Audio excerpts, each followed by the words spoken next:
Hola amigas y amigos de Radio Satélite Visión y América Visión, una radio cultural y sin ánimo de lucro. Los saluda Guillermo Longo en un nuevo programa de Segundo Momento, Caminos y Senderos para reflexionar y crecer. Espero que hayan arrancado una buena semana y hoy les traigo un tema que tiene que ver con lo emocional y la curación. Es un trabajo que hace algunos años hizo un doctor llamado David Servan-Schreiber, que era un médico psiquiatra y que se volcó a la investigación de las neurociencias cognitivas. Y en particular hizo foco en la neurobiología de las emociones. David, si bien se dedicó siempre como les contaba, a la investigación científica y al trabajo médico en Estados Unidos, comenta que su vida cambió a partir de una experiencia en un viaje que hizo a la India para trabajar con refugiados tibetanos. En la India tuvo la posibilidad de conocer la práctica de la medicina tradicional tibetana. Esta medicina tradicional cura en general solo con acupuntura y plantas y que tiene un gran índice de éxito, al igual que la medicina occidental, pero, como dice el médico, sin efectos secundarios.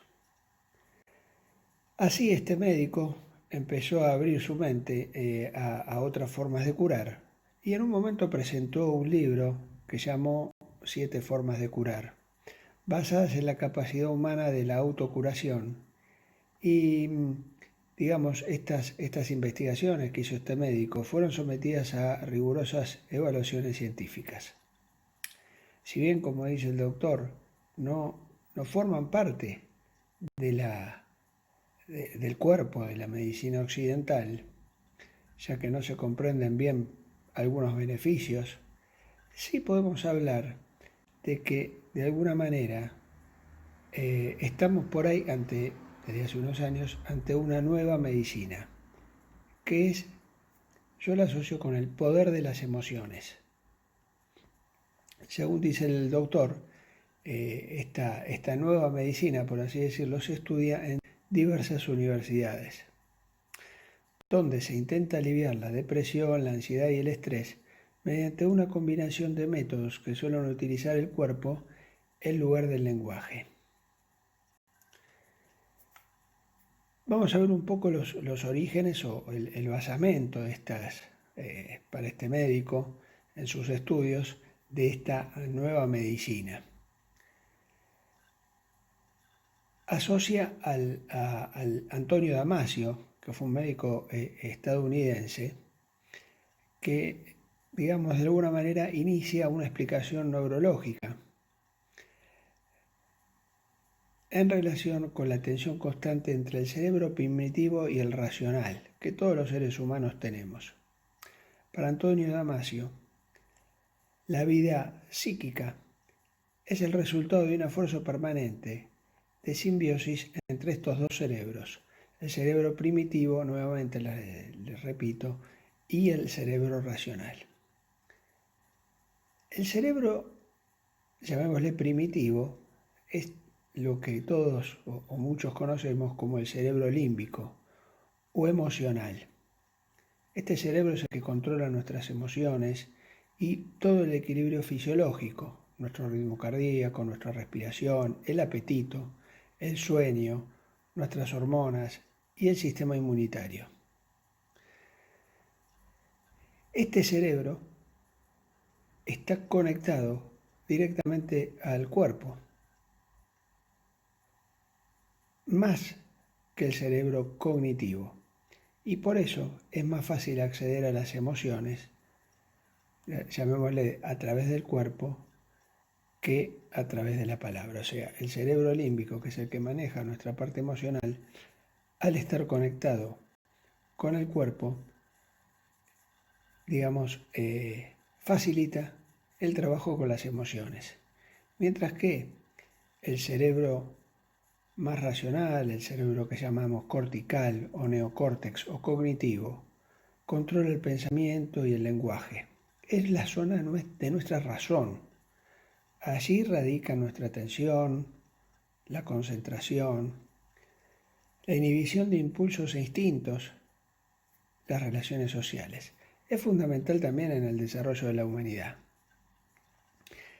Lo que plantea este médico, y un poco cuando uno empieza a investigar del cerebro, empezamos a entender que cuando hay un entendimiento entre los dos cerebros, digamos el más racional y el emocional, es cuando tenemos mayor armonía y mayor bienestar.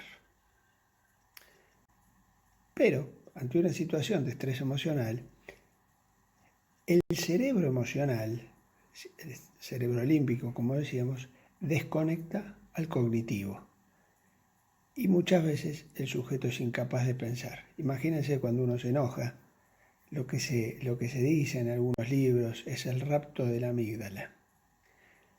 Al estar enojados, en general, fíjense, nuestra reacción es sobre el enojo y no podemos pensar claramente. Esto es un poco lo que explica aquí en estas palabras.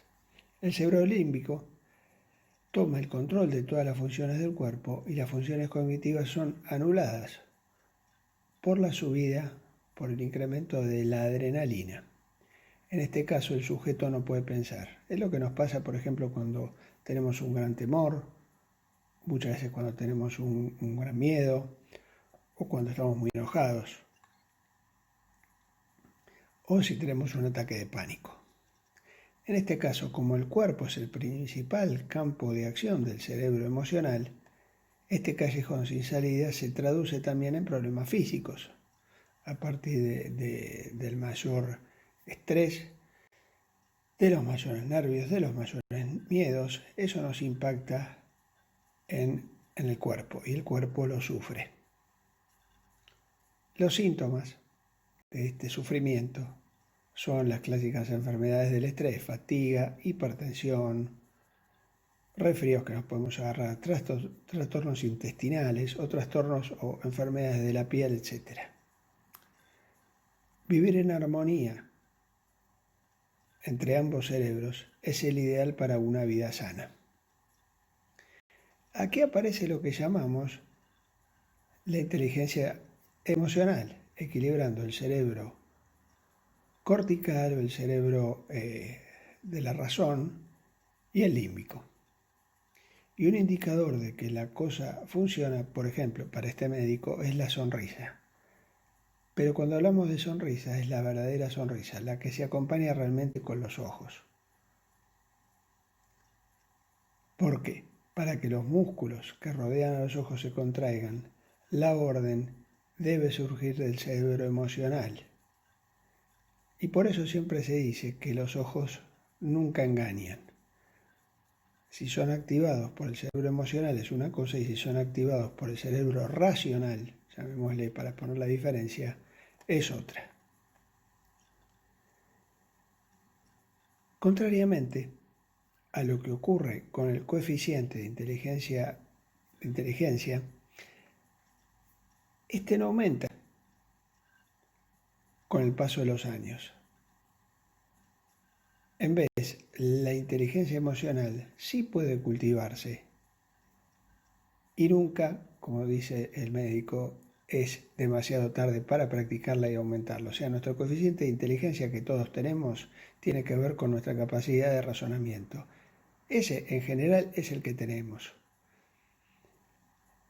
Y mucho no puede cambiarse porque depende de nuestra estructura, de nuestra inteligencia. Si bien se puede entrenar y mejorar, lo que se quiere explicar cuando se habla del coeficiente de inteligencia emocional es que a partir de la práctica constante y de pensar a entender esta relación entre las emociones, el cuerpo y cómo se pueden manejar estas emociones, realmente hay un campo de crecimiento realmente importante. Hay mucho sobre inteligencia emocional a partir de Daniel Goleman, que fue uno de los pioneros en empezar a comentar este tema en muchos libros.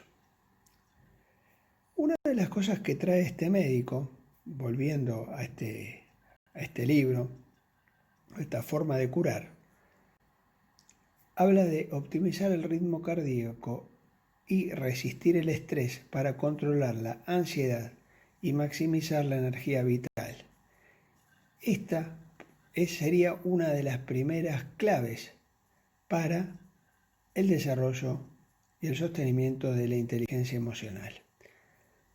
Entonces, hablando un poco de lo que es el corazón y la razón, sabemos, en algún programa se los había comentado, que el corazón es como un segundo cerebro y que está conectado con el cerebro que tenemos en la cabeza, ¿no? Entonces, ¿qué decimos del corazón y la razón? Sentimos las emociones en el cuerpo, como ya lo dijimos. En general, desde hace muchísimos años, se defendía que la emoción era un estado corporal. Desde hace algunos años se sabe que, por ejemplo, el intestino y el corazón cuentan con sus propios circuitos, con miles de neuronas que son como pequeños cerebros en el interior del cuerpo. El corazón también fabrica algunas hormonas, como ser la adrenalina, que regula la tensión arterial, y la oxitocina, que algunos conocen como la hormona del amor, que se segrega, por ejemplo, durante las relaciones sexuales. La relación cerebro-corazón se debe en gran parte al sistema nervioso autónomo, que tiene dos ramas. La simpática, que acelera el corazón y activa el cerebro emocional, y la parasimpática, que es el freno del anterior. Nuestro sistema nervioso autónomo tiene una parte simpática y esta parte parasimpática que constantemente regulan distintas funciones de nuestro organismo. Unos la activan y el otro la desactiva para mantener el equilibrio, como se dice en sistémica, el equilibrio homeostático, el equilibrio del sistema. Si siempre estuviéramos trabajando en una sola frecuencia, activando y activando, y no hubiera nada que desactive o digamos de alguna manera empareje o contrarreste esa activación, estaríamos en un tope de funcionamiento todo el día. Bueno, nuestro organismo tiene, para cuando se acelera por algún estímulo, algo que luego lo desacelera para volver al equilibrio. Volviendo al corazón, hay que tener en cuenta que el intervalo entre los latidos del corazón nunca es idéntico. Esta variabilidad es muy sana e indica el buen funcionamiento del freno y del acelerador, esto que comentábamos recién. Otra cosa es la taquicardia que se produce ante un ataque de ansiedad, que obliga incluso a muchas personas a visitar algunas urgencias hospitalarias por ser tan alarmantes, pero no necesariamente graves. En general, el ser humano y nuestro corazón pasa a lo largo de nuestros días entre el caos, pero caos y paz, tratando de mantener una coherencia. ¿Qué significa esto? Es normal que el corazón pueda pasar de 62 latidos a 70 y luego descender a 50. En algunos momentos se hizo un experimento para medir el ritmo cardíaco y se comprobó cómo aumentaba vertiginosamente simplemente por el hecho de realizar una operación matemática complicada. Pero en cambio, al evocar un recuerdo agradable y concentrar la atención en el corazón, el ritmo bajó y se reguló. Esto es lo que se llama coherencia. Es habitual que se pase del caos a la coherencia y es indicador de que funciona el acelerador y el freno, lo que decíamos recién, el sistema nervioso simpático y parasimpático. Obviamente, la persona que está en constante caos tiene un desgaste físico y un desgaste fisiológico del corazón que en algún momento seguramente va a tener su consecuencia. En los estados de estrés, de depresión, etc., la frecuencia del ritmo cardíaco se toma irregular y caótica. Ya salimos de la coherencia. Los estados de bienestar y compasión y calma vuelven a lograr esa coherencia que en algún momento podemos perder. Como les decía, si vivimos una vida de gran estrés, el sistema parasimpático se atrofia, al igual que un músculo que no se utiliza. ¿Por qué? Porque estamos siempre a full, siempre con altas revoluciones y no se activa la nivelación. Entonces, como un músculo que no entra en ejercicio. Y con el pasar de los años, si este músculo no se ejercita, puede perder su capacidad de frenar al otro sistema. Estaríamos siempre con un ritmo caótico. Este ritmo caótico, como les contaba, genera una gran pérdida de energía vital. La persona se agota. Y lo contrario ocurre cuando se vive más el estado de coherencia cardíaca, que además influye en la tensión arterial y en la respiración. Estos tres sistemas se influyen mutuamente. Es importante aprender a controlar la coherencia cardíaca porque un estrés crónico provoca ansiedad y depresión con sus correspondientes consecuencias: insomnio, hipertensión, palpitaciones, dolor de espalda, problemas de piel, problemas digestivos, infecciones recurrentes. Puede, afectar nuestra vida sexual, aumenta nuestra irritabilidad y desciende nuestra concentración. La conclusión de los estudios de infinidad de casos sobre coherencia y caos cardíaca enseñan que hay que empezar por controlar el interior, nuestro interior, porque al controlar el ritmo cardíaco y situarnos en estado de coherencia, nos sentimos mejor y como consecuencia mejoran nuestras circunstancias o al menos nuestra manera de verlas. Para vivir la coherencia cardíaca, les acerco un ejercicio. Les voy a pedir que se sienten cómodamente, que respiren por la nariz suavemente y exhalen por la boca. Si pueden cerrar los ojos suavemente, no forzando el cierre, les pido que dirijan la atención hacia el interior de ustedes mismos. Que intenten mirarse. Al tiempo, les pido que realicen 2 respiraciones lentas y profundas.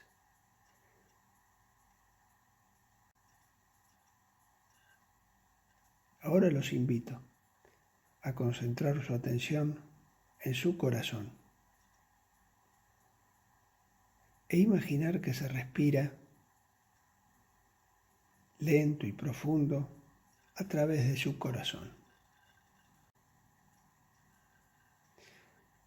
Imagine con cada inspiración que entra el oxígeno que se necesita y en cada expiración imagina que expulsas tus residuos y el corazón se lava en ese baño de aire puro.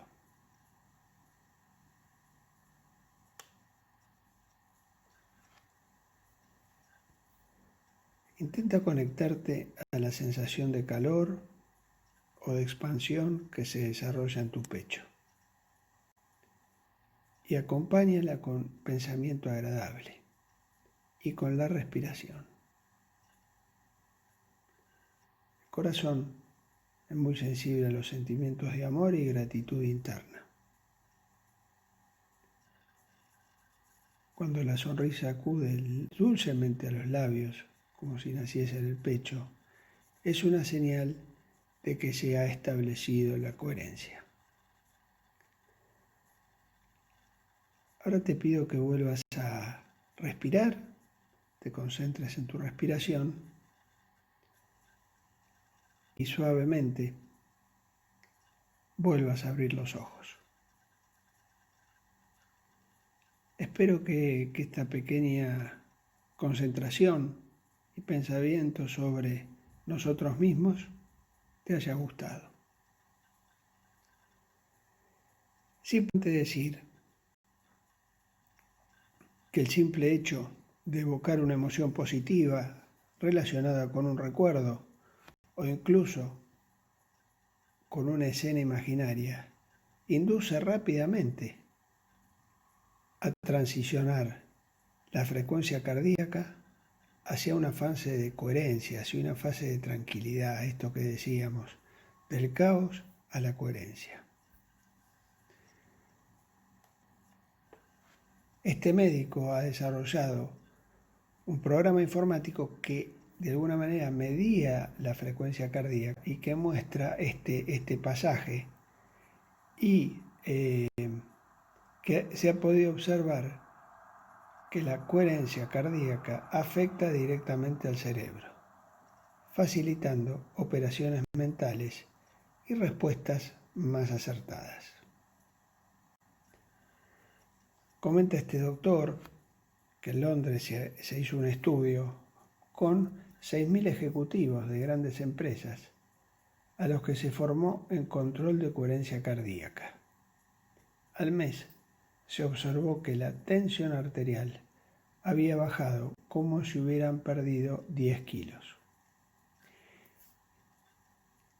Y más que si hubiesen comido sin sal todavía, como se ve, ¿no?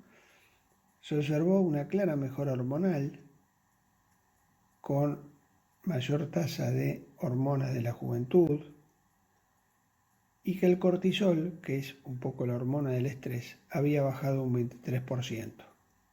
Esta hormona se asocia a la hipertensión y al envejecimiento, así como a la pérdida de memoria y de concentración.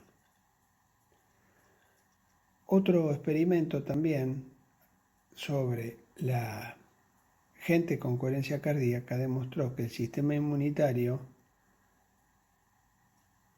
que son las primeras líneas de nuestras defensas, aumentaban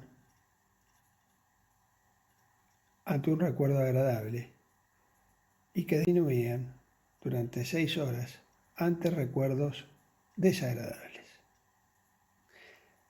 La práctica regular de esta coherencia controla la ansiedad, la depresión, la hipertensión y estimula nuestro sistema inmunitario. Y se puede practicar tanto si el corazón late a 120 pulsaciones por minuto como si lo hace a 55. Una vez llegado al estado de coherencia, todo se ve más fácil, o sea, el estar en este estado de relajación nos permite ver todo más fácil. Ahora les traigo, digamos, otro punto también de alguna manera rescatado por este médico y que hoy se usa en la curación de grandes dolores, de la autocuración. La técnica o la corriente médica se llama EMDR, que es la integración neuroemocional mediante movimientos oculares. ¿Por qué les traigo esta historia o esta información? Recientemente yo estaba trabajando en temas de COVID, de la pandemia, y hablando sobre el trauma o el estrés postraumático relacionado con la pandemia, varios especialistas me comentaron que algunos tratamientos de estrés postraumático se hacen con esta metodología o con esta forma de trabajo. Y les comento un poco de qué se trata. Un poco el médico en su libro relata que cuando se haya producido en alguna persona estrés postraumático, En esos casos en que las emociones son tan fuertes que ni el corazón ni el cerebro funcionan luego de este estrés postraumático como antes, puede utilizarse este método de recuperación neuroemocional mediante movimientos oculares para recobrar el equilibrio. La base está en el origen del mecanismo de los sueños. Esto es la integración neuroemocional mediante movimientos oculares, como les decía recién. Se utiliza para los casos en que se ha sufrido un suceso muy doloroso y tan doloroso que ha dejado una marca profunda y duradera en el cerebro y vuelve repetitivamente a la memoria, que es lo que se llama, de alguna manera en general, es lo que nos pasa cuando tenemos un estrés postraumático. Esto ocurre porque ha quedado una huella imborrable en el cerebro emocional, justo lo que comentábamos al principio, la importancia del cerebro emocional. Ledoux fue el primero en demostrar que las reacciones de miedo se forman en el cerebro emocional y la huella dejada en esta parte del cerebro no desaparece jamás y aparece en cuanto flaquea la vigilancia del control del cerebro cognitivo. O sea, tenemos resurgimiento de ciertas situaciones que fueron dolorosas para nosotros. Este método, si bien tiene sus escépticos, es un método simple. Se trabaja con movimientos rítmicos de los ojos, rápidos, comparables a los que se producen espontáneamente durante los sueños. Pero al cabo del tiempo, uno llega a entender que el acceso a los recuerdos dolorosos se realiza a través del cuerpo y que la fuerza del MDR, este método, consiste en que después de evocar el recuerdo traumático se estimula el mecanismo natural que acelera la curación de un recuerdo doloroso, que son los movimientos oculares. Durante ese tiempo, el paciente hace una especie de asociación libre, algo parecido a lo que ocurre en los sueños, desfilando una vasta red de recuerdos que conectan finalmente con el cerebro cognitivo y con el ahora adulto. Al poder sustituir la impresión neurológica del miedo por una perspectiva desde el sujeto en la actualidad, la huella dolorosa queda eliminada.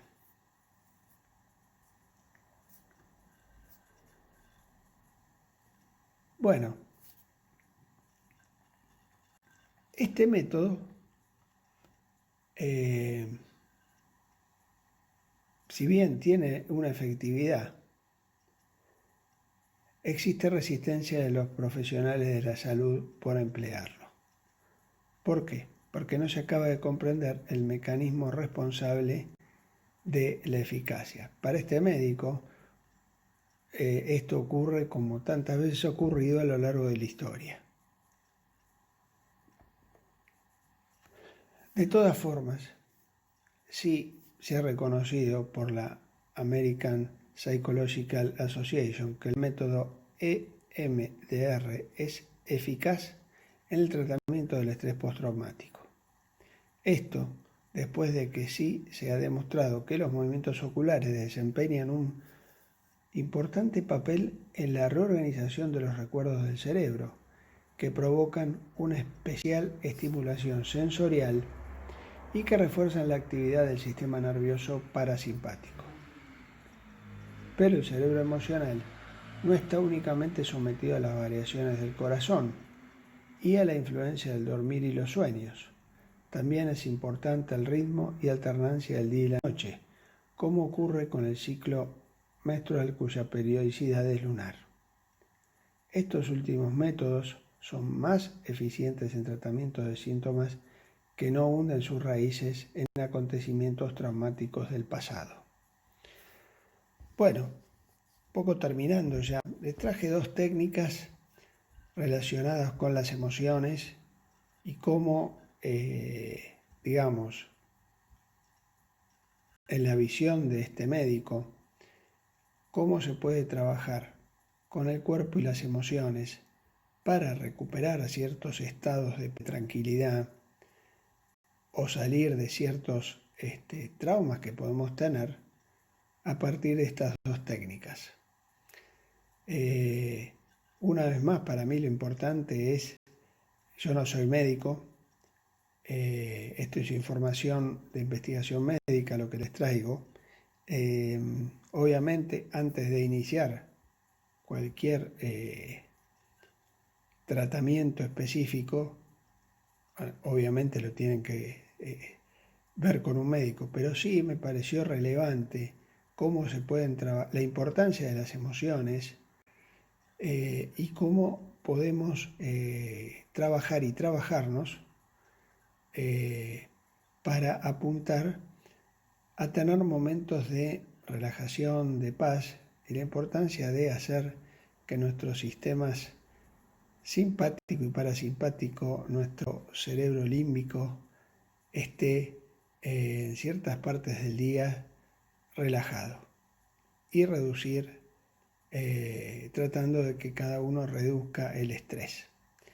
Bueno, les agradezco este tiempo, les quería mandar un gran saludo, espero verlos la semana próxima.